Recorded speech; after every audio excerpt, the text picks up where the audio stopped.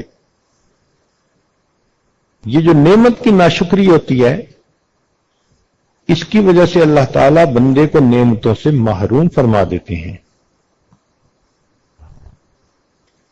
اس لیے حدیث پاک میں عورت کو ناقصات العقل کہا گیا ہے کہ عورتیں عقل کی ناقص ہوتی ہیں. اب یہ جو عقل کی ناقص کہا گیا اس کا کیا معنی؟ اس کا معنی یہ نہیں ہوتا کہ یہ بے وقوف ہوتی ہیں، عقلی اعتبار سے ان میں سمجھ نہیں ہوتی. نہ عورتیں اتنی عقل مند اور سمجھدار ہوتی ہیں کہ اچھے بھلے بندے کی سٹی کو گم کر دیتی ہیں، ٹگنی کا ناچ نچا دیتی ہیں بندے کو. عام طور پر ہم نے دیکھا کہ بچیوں کے رزلٹ میں ان کے نمبر زیادہ ہوتے ہیں بنسبت بچوں کے، تو پھر ان کو کیوں ناقصات العقل کہا گیا؟ تو اس راز کو سمجھنے کی ضرورت ہے. ناقصات العقل اس لیے کہا گیا کہ ان کے جذبات ان کی عقل پر غالب آ جاتے ہیں،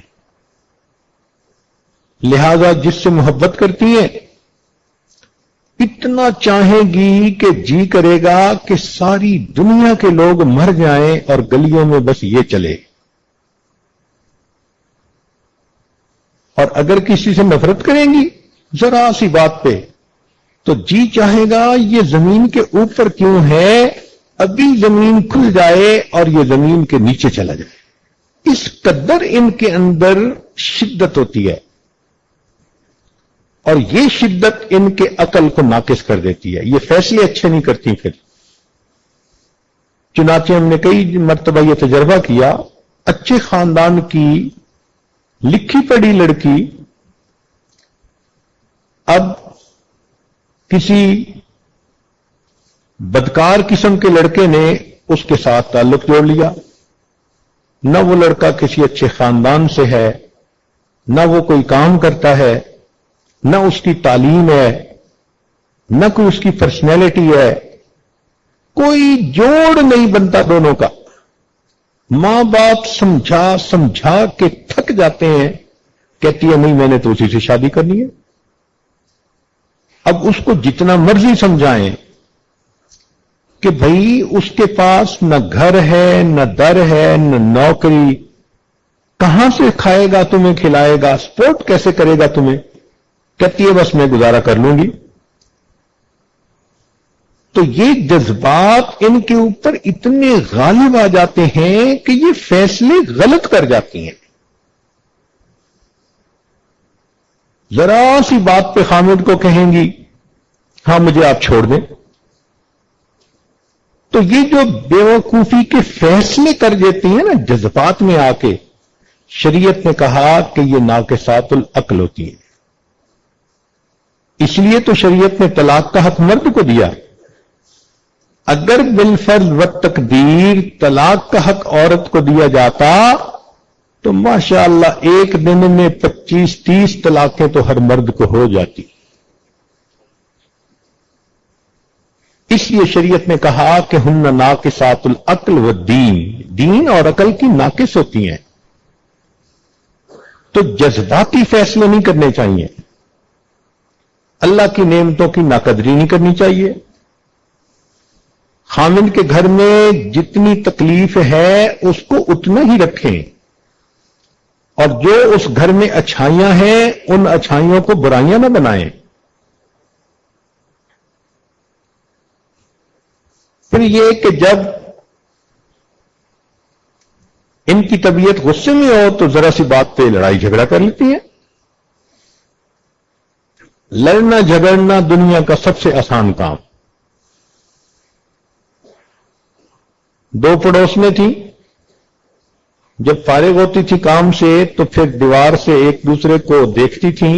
ایک کہتی تھی آپ پڑوسن لڑیں، وہ کہتی تھی لڑے میری ڈیوٹی. یہ کہتی تھی جوتی لگے تیرے سر پہ، چل اننگ شروع ہو جاتی تھی دونوں کی. تو لڑائی جھگڑا کرنا کون سا مشکل ہے؟ تو یہ چیز اللہ رب العزت کے ہاں پھر عورت کا درجہ گرا دیتی ہے. ساس کے ساتھ جھگڑا بنا لیتی ہیں، نند کے ساتھ جھگڑا بنا لیتی ہیں. سگی ماں تھپڑ بھی لگا دے تو چپ کر جائیں گی،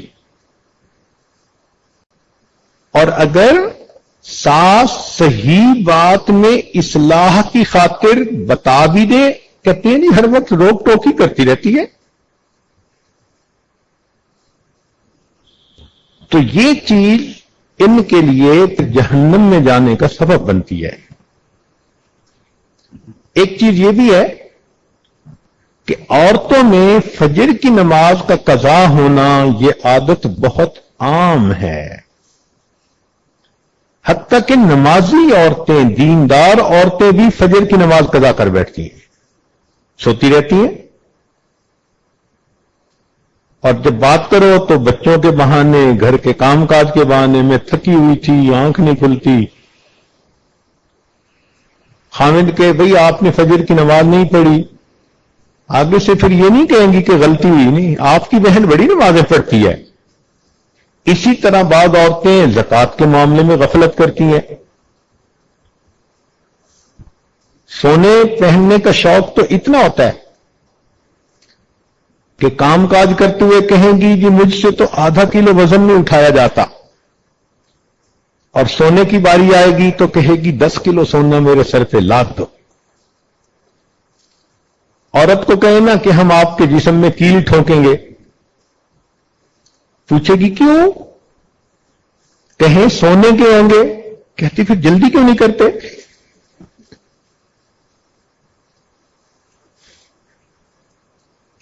تو محبت سونے کی اتنی، لیکن زکات دیتے وقت کیونکہ نقد پیسے نہیں ہوتے، کہتی ہیں جی ہم کیسے زکات دیں؟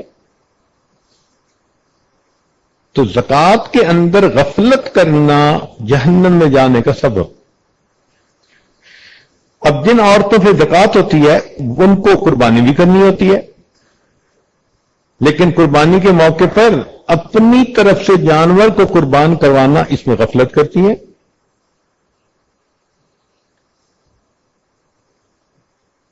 پھر ایک وجہ یہ بھی ہے کہ غسل جنابت میں تاخیر کرتی ہیں. رات کو اگر ان پر نہانا فرض ہو گیا تو فجر کی نماز گئی، بہانہ کریں گی تو جی سب گھر والوں کے سامنے میں کیسے نہا سکتی ہوں؟ بھائی فرض ہے، اللہ کا حکم ہے، فجر کی نماز کو اس قدر کیوں تم ہلکا سمجھ رہی ہو؟ اپنی مرضی ہوتی ہے تو آدھی رات کو اٹھ کے نہائیں گی، لیکن شریعت کا حکم اس میں تاخیر. اور پھر ان کو حیض، نفاس اور استحاضہ کے مسائل کا پورا پتہ بھی نہیں ہوتا، نہ پڑھتی ہیں نہ سیکھتی ہیں، حالانکہ اس میں بہت باریکیاں ہیں اور اس کو سیکھنا چاہیے. ہمیں تجربہ اس طرح سے ہوا کہ ایک مرتبہ گھر والوں نے یہ بات بتائی کہ آج ایک بچی جو ایم اے پڑھ رہی تھی مدرسے میں آئی اور کہنے لگی جی کہ میری امی میری شادی کرنا چاہتی ہے، تو میں اس لیے آئی ہوں کہ میں آپ سے غسل کے فرائض مسائل سیکھوں. تو انہوں نے آگے سے جواب دیا کہ عمر تو آپ کی ماشاءاللہ 23-24 سال لگتی ہے. کہنے لگی ہاں 23 سال عمر ہے. تو بھائی آپ تو 16 سال میں جوان ہوئی ہوں گی، تو آخر ہر مہینے غسل کرنا ہوتا ہوگا؟ کہنے لگی نہیں.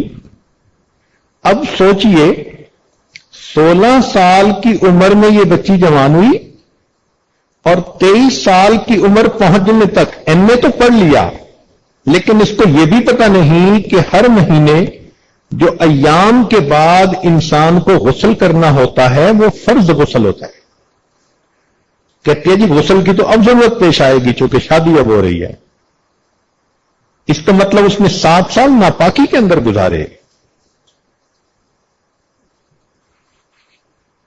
پھر کئی مرتبہ ان کو شوق ہوتا ہے نیل پالش لگانے کا.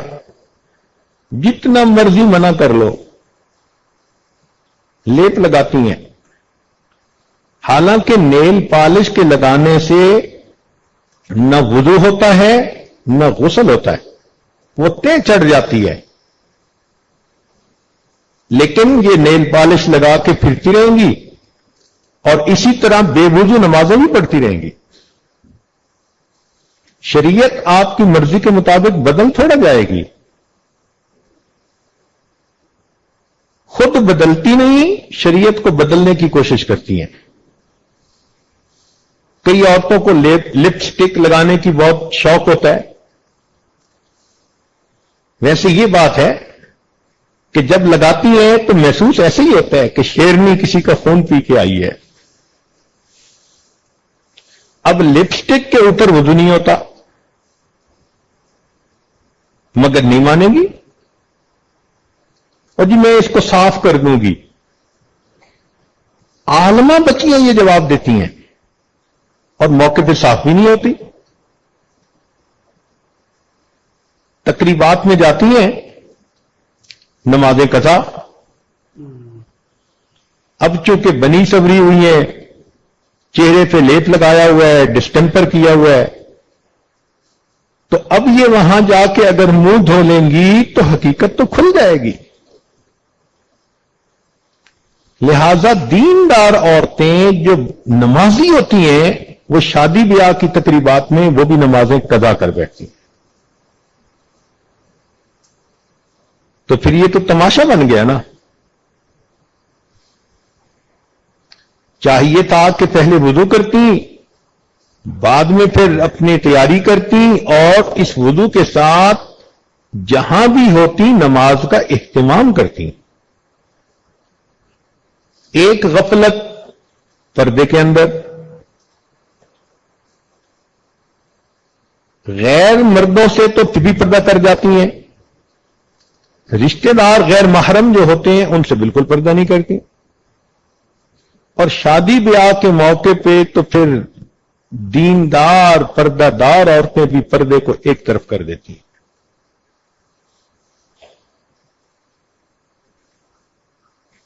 پاکی ناپاکی کی طرف اتنا دھیان نہیں ہوتا. بچہ ہے, اب اس کے کپڑے اپنے کپڑے کوئی چیز دھو رہی ہیں اور چھینٹے اپنی شلوار پہ پڑ رہے ہیں اور پرواہ نہیں. بھئی یہ جو چھینٹے نیچے سے پھر کپڑوں پہ پڑے یہ کچھ پاک نہیں ہوتا, پانی نہیں, بس عادت ہوتی ہے. جہاں 2-4 عورتیں اکٹھی ہوئیں بس وہاں غیبت شروع ہوئی. ضرورت ہی کیا ہے کسی کی بات کرنے کی, مگر رہ نہیں سکتی. وہ کسی بادشاہ نے کہا تھا کہ جو سب سے بڑا جھوٹ بولے گا میں اسے انعام دوں گا. لوگوں نے بہت باندھ باندھ کے جھوٹ بولے. ایک آدمی آیا, اس نے کہا جی میں نے دیکھا ایک جگہ 100 عورتیں بیٹھی تھیں اور بالکل خاموش تھیں. تو اس نے کہا کہ اس کو انعام دینا چاہیے کہ سب سے بڑا جھوٹ تو یہ ہے, اتنا جلدی انفارمیشن پاس آن کرتی ہیں کہ 1 منٹ کے لیے دوسری عورت کو ملے گی نا تو اس کو اپنے خاوند کے بارے میں, ساس کے بارے میں, گھر کے بارے میں بھی سب کچھ بتا دیں گی اور پیٹ میں کیا انہوں نے اٹھایا ہوا ہے اس کے بارے میں بھی بتا دیں. اب یہ جو شکایتیں بیٹھ کے کرتی ہیں محفلوں میں, اللہ رب العزت کو ناپسند. اگر آپ صبر کر لیتی آپ کو اجر ملتا. آپ نے مخلوق کے سامنے شکایتیں کی, اب اس سے آپ کا عمل بھی ضائع ہوا اور الٹا گناہ بھی لکھا گیا. پھر اگر کسی سے کچھ تھوڑی بہت کشیدگی ہے تو جان بوجھ کے ایسے کام کریں گی، ایسی بات کریں گی کہ اس کا دل دکھے، اور پھر آپس میں بیٹھ کے بات بھی کرتی ہیں، میں نے بھی ایسی بات کر دی، بس سڑتی رہی ہوگی۔ اب یہ جو ذہنیت ہے نا کہ میں نے ایسی بات کی کہ وہ جلتی رہی ہوگی، وہ نہیں جلتی، اپنے آپ کو آپ جہنم میں جلانے کا سبب بنا رہی ہیں، دل آزاری کرتی ہیں۔ ایک وجہ یہ بھی ہے کہ ابتدائی جوانی سے بے پردگی، بالغہ ہو چکی ہیں مگر پردے پہ تیار نہیں ہوتی، صدقہ کرنے میں دل کھلا نہیں ہوتا، اگر صدقہ زیادہ کریں تو اللہ رب العزت ان کو جہنم کی آگ سے بچا دے۔ اگر غلطی کر لیتی ہیں تو معافی مانگنے میں شرم کرتی ہیں، کہتی ہیں جی میں کیسے معافی مانگوں؟ بھائی دنیا میں معافی مانگنا آسان، قیامت کے دن اس کا جواب دینا یہ مشکل کام۔ غصے میں آ جائیں تو کفری عقل میں بول جاتی ہیں، صریحاً ایسے الفاظ نکالتی ہیں کہ جس سے انسان ایمان سے خارج ہو جاتا ہے۔ اور ایک وجہ بڑی یہ بھی ہے کہ اللہ تعالیٰ کے شکوے کرنے شروع کر دیتی ہیں، اب تنگ کیا بندوں نے، شکوے کر رہی ہیں پروردگار کے۔ اور کئی دفعہ ہم نے تو یہ تجربہ کیا کہ جیسے خامن سے ناز کا تعلق رکھتی ہیں نا، خدا سے بھی وہی تعلق رکھتی ہیں۔ ایک مرتبہ ٹیلی فون پر کسی نے کوئی بات پوچھنی تھی، بڑے افسر کی بیگم تھی، تو بات کرتے ہوئے وہ ایسے بات کر رہی تھی اللہ تعالیٰ کے بارے میں جیسے خامن کے بارے میں بات کرتا ہے کوئی۔ اور جی میری دعائیں اس نے سنی نہیں، اب تو میں بھی دعائیں نہیں مانگتی۔ میں نے کہا کہ خدا خدا ہے، اس کو خامد نہ سمجھو۔ پھر جب تھوڑا اس کی کھچائی کی تو اس کی بات سمجھ میں آئی۔ ایک بڑی وجہ یہ بھی سنت کا استخفاف کرتی ہیں۔ کوئی اگر نصارہ کا طریقہ ہو تو بڑے شوق سے اپنائیں گی، اور کہہ دو کہ یہ سنت عمل ہے تو اس کی طرف دھیان ہی نہیں دیں گی، الا ماشاء اللہ۔ پھر ان وجوہات میں سے ایک وجہ یہ بھی ہے کہ حلال کا اہتمام ان میں کم ہوتا ہے۔ ان کو اپنی ضرورت کے لیے پیسے چاہیے، چاہے خامد کہیں سے لا کے دے۔ وہ رشوت سے لا رہا ہے، وہ ملاوٹ کے چیز سے کما کے لا رہا ہے، اس کا دھیان نہیں دیتی۔ عمومی بات ہو رہی ہے، یقیناً کچھ نیک عورتیں ایسی ہوتی ہیں کہ جو اس کا بہت اہتمام کرتی ہیں، لیکن بات تو جنرل ہو رہی ہے نا۔ تو جنرل رسپانس ہم نے یہی دیکھا کہ ان کو حرام حلال کی اتنی فکر نہیں ہوتی، اور مشتبہ چیزیں کھانے میں بھی پرواہ نہیں ہوتی۔ چنانچہ سفر پہ ادھر ادھر نکلتی ہیں تو ان کو ہوٹلوں کے کھانے اور باہر کے کھانے بہت اچھے لگتے ہیں۔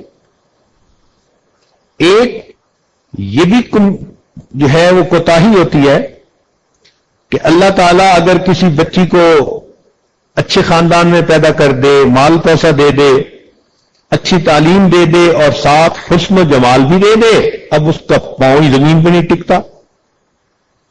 خود پسندی کی وہ مریضہ بن جاتی ہیں، اپنے بارے میں کوئی ایک حرف نہیں سن سکتی۔ اگر ان کے سامنے کسی دوسری عورت کی تعریف کر دی جائے برداشت نہیں کر سکتی، چاہتی ہیں کہ بس میرے حسن و جمال کی ہی تعریف ہو، جو میں ہوں بس وہ تو میں ہوں۔ حالانکہ مہلکات میں سے ہے، مہلکات کہتے ہیں کہ جن چیزوں سے انسان جہنم میں جائے گا۔ نبی علیہ السلام نے فرمایا وَإِعْجَابُ الْمَرْءِ بِنَفْسِهِ، کہ بندہ جب عجب کرتا ہے تو عجب کی وجہ سے جہنم میں جاتا ہے. تو عجب اور خود پسندی کی مریضائیں تو بہت زیادہ ہوتی ہیں. پھر بدگمانی کی عادت بہت ہوتی ہے. ذرا سی بات پہ جلدی بدگمان ہو جائیں گی لوگوں کے بارے میں، اور بہتان بھی آرام سے لگا دیتی ہیں.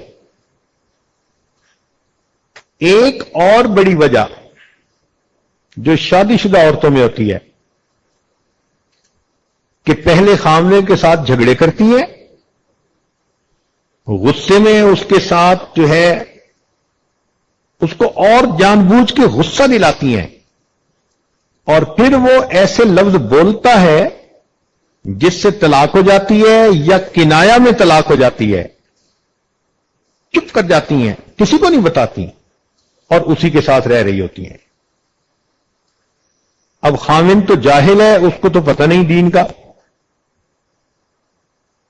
لیکن لفظ اس نے بولے جن لفظوں سے طلاق ہوتی ہے.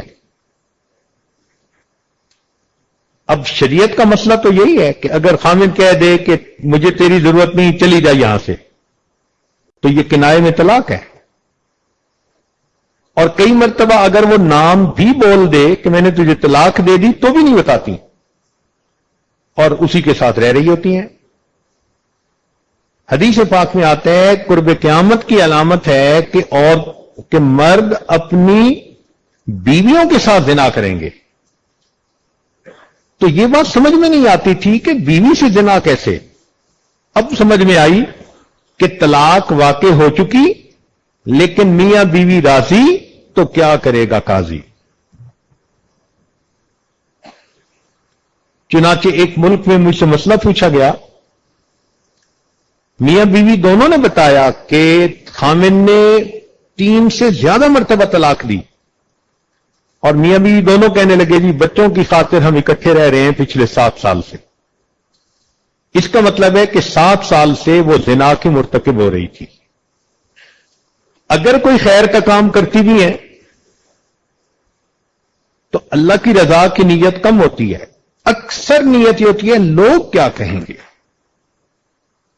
اب گناہ سے اس لیے بچنا لوگ کیا کہیں گے تو بچنے کا ثواب نہیں، نیکی اس لیے کرنا کہ جی لوگ کیا کہیں گے نہ کرتی تو نیکی کا ثواب نہیں. تو بیچاریاں عمل بھی جو کرتی ہیں وہ اس نیت کی وجہ سے ان عملوں کے ثواب سے محروم ہو جاتی ہیں.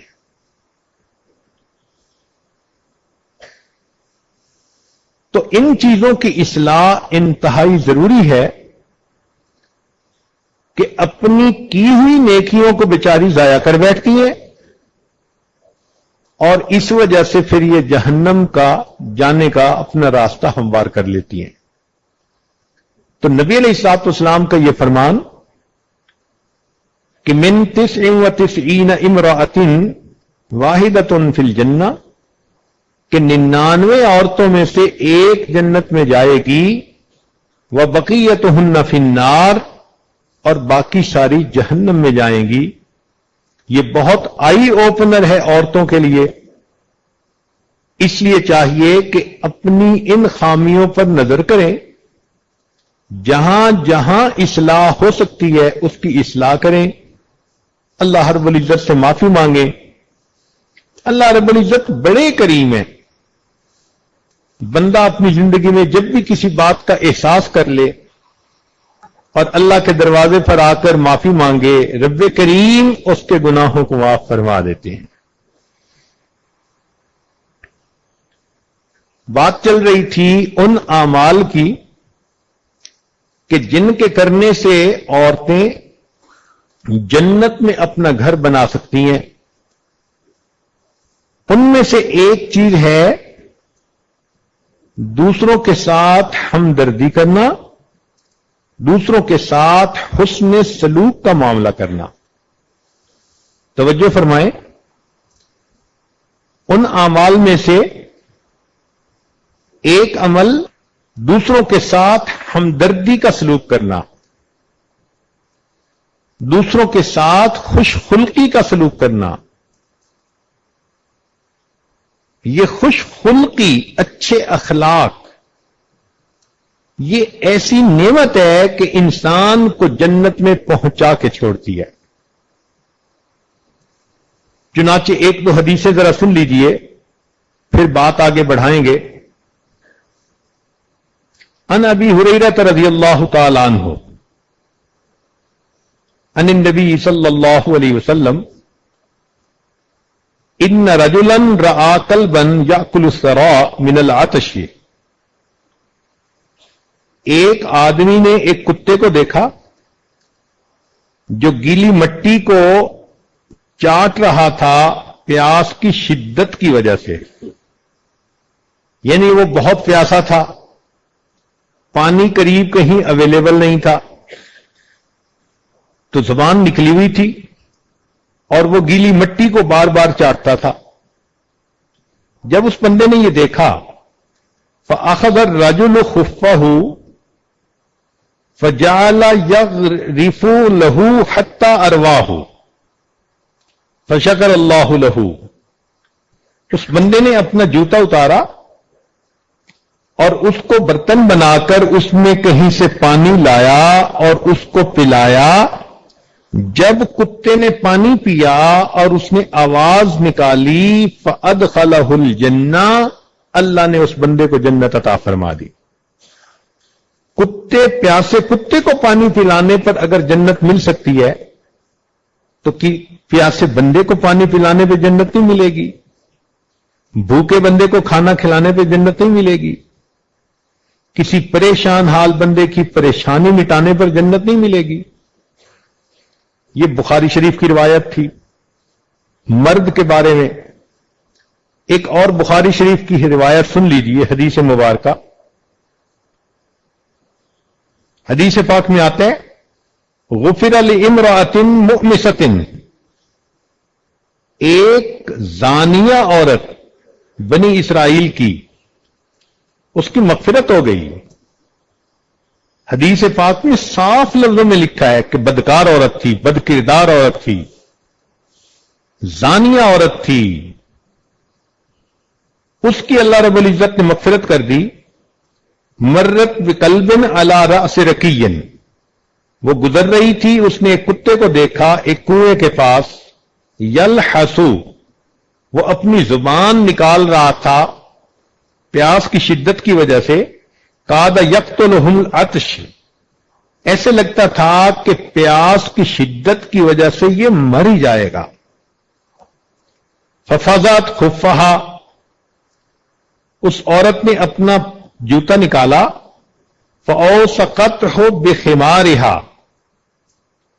اس نے اپنا دوپٹہ لیا اور جوتا اس کے ساتھ باندھ کر کنویں کے اندر لٹکایا اور جوتے میں پانی اوپر لائی اور وہ پانی اس کتے کو پلایا۔ فنازعت لہ من الماء، جب کتے نے پانی پی لیا اس عورت نے پلایا، فغفر لہا بذالک، اس عمل کی وجہ سے اللہ نے اس زانیہ عورت کے گناہوں کو معاف فرما دیا۔ یہ بخاری شریف کی دوسری حدیث ہے۔ اب مسلم شریف کی ایک روایت سنیے، دوسرے کی تکلیف کو اس سے ہٹانا۔ ان ابی ہریرہ رضی اللہ تعالی عنہ، ابو ہریرہ رضی اللہ تعالی عنہ اس بات کے راوی ہیں، فرماتے ہیں مر رجل بغصن شجرۃ علی ظہر طریق، ایک بندہ راستے میں سے گزر رہا تھا، اس نے راستے کے کنارے ایک درخت کی شاخ کو دیکھا جو راستے کے اوپر پھیل گئی تھی اور مسافروں کے لیے پریشانی کا باعث بنتی تھی۔ فقال، اس نے کہا لأنحین ھذا عن طریق المسلمین لا یؤذیہم، میں اس کو کاٹ دوں گا تاکہ یہ مسلمانوں کے راستے سے ہٹ جائے، ان کو تکلیف نہ پہنچائے۔ فادخل الجنہ، اس عمل کی وجہ سے اللہ نے اس بندے کو جنت عطا فرما دی۔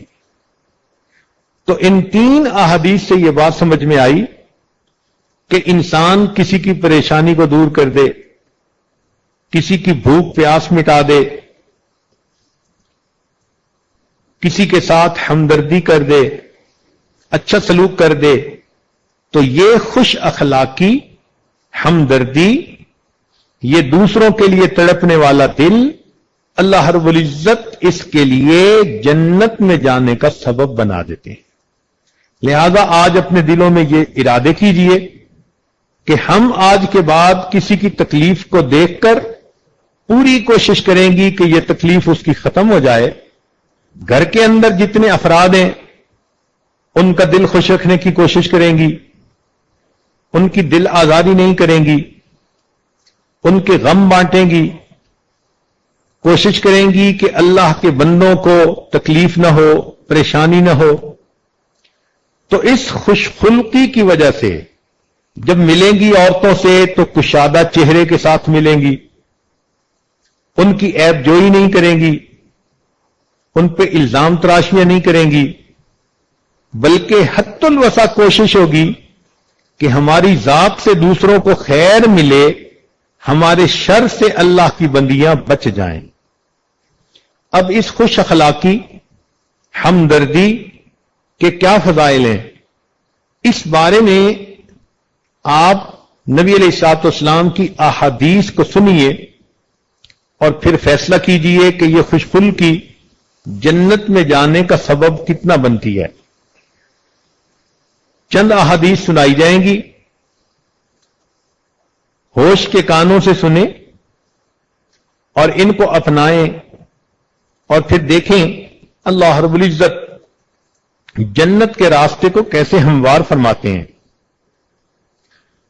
نبی علیہ الصلوۃ والسلام نے ارشاد فرمایا کہ مسلمان کا بھائی، دینی بھائی ہے، یعنی مسلمان عورت کی دینی بہن ہے، وہ اس پر ظلم نہیں کرتا اور اس کو کسی دشمن یا ہلاکت کے سپرد نہیں کرتا، اور جو شخص اپنے بھائی کی حاجت روائی میں رہتا ہے اللہ تعالیٰ اس بندے کی حاجت روائی میں رہتا ہے۔ یعنی آپ چاہتی ہیں کہ کسی عورت کی پریشانی ختم ہو جائے یا گھر کے کسی فرد کی پریشانی ختم ہو جائے، جتنی دیر آپ اس کام میں رہیں گی اتنی دیر اللہ رب العزت آپ کی پریشانیوں کو ختم فرمانے میں لگے رہیں گے۔ اور جس شخص نے کسی مسلمان کا کوئی غم دور کیا اللہ تعالیٰ اس سے قیامت کے غموں میں سے کوئی غم دور کر دے گا۔ اللہ اکبر، کس قدر یہ مزے کی بات ہے۔ جس شخص نے کسی مسلمان کا غم دور کیا اللہ تعالیٰ اس کے بدلے قیامت کے غموں میں سے اس کا کوئی غم دور کر دے گا۔ اور جس شخص نے کسی مسلمان کے بدن یا عیب کی پردہ پوشی کی، بدن کی پردہ پوشی سے مراد یہ کہ اس کو کپڑے دیے، اور عیب کی پردہ پوشی سے مراد کہ کسی کی کوتاہی کا پتہ چلا تو لوگوں میں اس کو پبلک انسلٹ نہ کیا، اس کو ستر پوشی کہتے ہیں، پردہ پوشی کہتے ہیں۔ تو فرمایا نبی علیہ السلام نے کہ جس شخص نے کسی مسلمان کے بدن یا عیب کی پردہ پوشی کی اللہ تعالی قیامت کے دن اس بندے کی پردہ پوشی فرمائے گا۔ اس کو بخاری اور مسلم نے روایت کیا۔ سبحان اللہ، کس قدر خوبصورت بات بتائی ہمارے آقا اور سردار حضرت محمد مصطفیٰ احمد مجتبی صلی اللہ علیہ وسلم نے۔ اور مسلم شریف کی روایت ہے، جب تک بندہ اپنے بھائی کی مدد کرنے میں رہے اللہ تعالیٰ اس بندے کی مدد میں رہے گا۔ حدیث مبارکہ میں ہے، بے شک اللہ تعالیٰ کی کچھ مخلوق ہے جن کو لوگوں کی حاجت پوری کرنے کے لیے ہی پیدا کیا ہے، لوگ اپنی حاجات میں ان کی طرف رجوع کرتے ہیں، یہ لوگ اللہ کے عذاب سے قیامت کے دن مامون ہوں گے۔ اس کو طبرانی نے روایت کیا۔ یعنی کچھ بندے اللہ کے ایسے نیک ہوتے ہیں کہ ان کو پیدا ہی اس لیے کیا، وہ لوگوں کو ہیلپ آؤٹ کرتے ہیں، ان کی پریشانیوں کو ختم کرتے ہیں، ان کے کام آتے ہیں۔ تو ایسے لوگ قیامت کے دن اللہ کے عذاب سے امن میں ہوں گے۔ نیز حدیث شریف میں آیا ہے کہ بے شک اللہ تعالیٰ کی کچھ لوگ ہیں جن کو اس نے بندوں کے فائدوں کے لیے نعمتوں کے ساتھ مخصوص کیا ہے. کیا مطلب؟ کہ کچھ بندوں کو اللہ تعالیٰ نے پیدا فرمایا اور ان کو ان کی ضرورت سے زیادہ مال عطا فرما دیا. اب یہ جو مال ان کو کشادہ ملا، کھلا ملا، یہ ان کا ذاتی نہیں ہے. یہ لوگ تو ڈاکیے ہیں. جیسے پوسٹ ماسٹر ہوتا ہے کہ اس کا کام ہوتا ہے کہ جس کی ڈاک، جس کا خط اس تک پہنچا دے. تو اللہ تعالیٰ بعض لوگوں کو مال اس لیے زیادہ دیتا ہے کہ وہ دوسرے بندوں تک اس کو پہنچائیں. اگر وہ پہنچاتے رہتے ہیں تو اللہ ان کو مال دیتا رہتا ہے، اور اگر یہ ان کو پہنچانے میں کوتاہی کرتے ہیں اللہ تعالیٰ ان سے نعمتیں لے کر کسی اور کو دے دیتا ہے. یہ لوگ نعمتوں سے محروم ہو جاتے ہیں.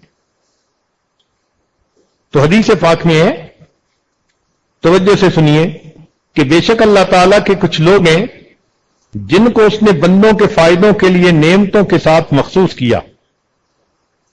جب تک وہ ان نعمتوں کو اللہ کے بندوں پر خرچ کرتے رہیں گے اللہ تعالیٰ ان کو ان نعمتوں میں برقرار رکھے گا. لیکن جب وہ ان نعمتوں کو خرچ کرنے سے روک لیں گے تو اللہ تعالیٰ ان نعمتوں کو ان لوگوں سے چھین لے گا اور دوسروں کی طرف منتقل کر دے گا. اس کو طبرانی نے روایت کیا. آج کتنے لوگ ہیں کہتے ہیں جی بڑا اچھا کاروبار تھا جی، اچانک ختم ہو گیا. بھائی جب اچھا کاروبار تھا کیا آپ اللہ کے بندوں پر مال خرچ کرتے تھے؟ اگر اس وقت توفیق نہیں ہوئی تو آپ نے تو آئی ہوئی ڈاک کو اس لوگوں تک نہیں پہنچایا، تو آپ کو آپ کے عہدے سے ہٹا دیا گیا. اب اللہ تعالیٰ نے یہ نعمت کسی اور بندے کو منتقل کر دی. حدیث شریف میں ہے جو شخص اپنے بھائی کی حاجت پوری کرنے کے لیے چلا، یعنی اس نے کوشش کی، تو یہ عمل اس کے لیے 10 سال کے اعتکاف سے بہتر ہے. سبحان اللہ، 10 سال کے اعتکاف سے بہتر ہے اگر آدمی کسی کے پرابلم کو سالو کرنے کے لیے چلا. اور اگر اس شخص نے اللہ تعالیٰ کی خوشنودی حاصل کرنے کے لیے 1 دن کا اعتکاف کیا تو 1 دن کے اعتکاف کا ثواب سنیے کہ اللہ تعالیٰ اس کے اور دوزخ کے درمیان 3 خندق کا فاصلہ کر دے گا.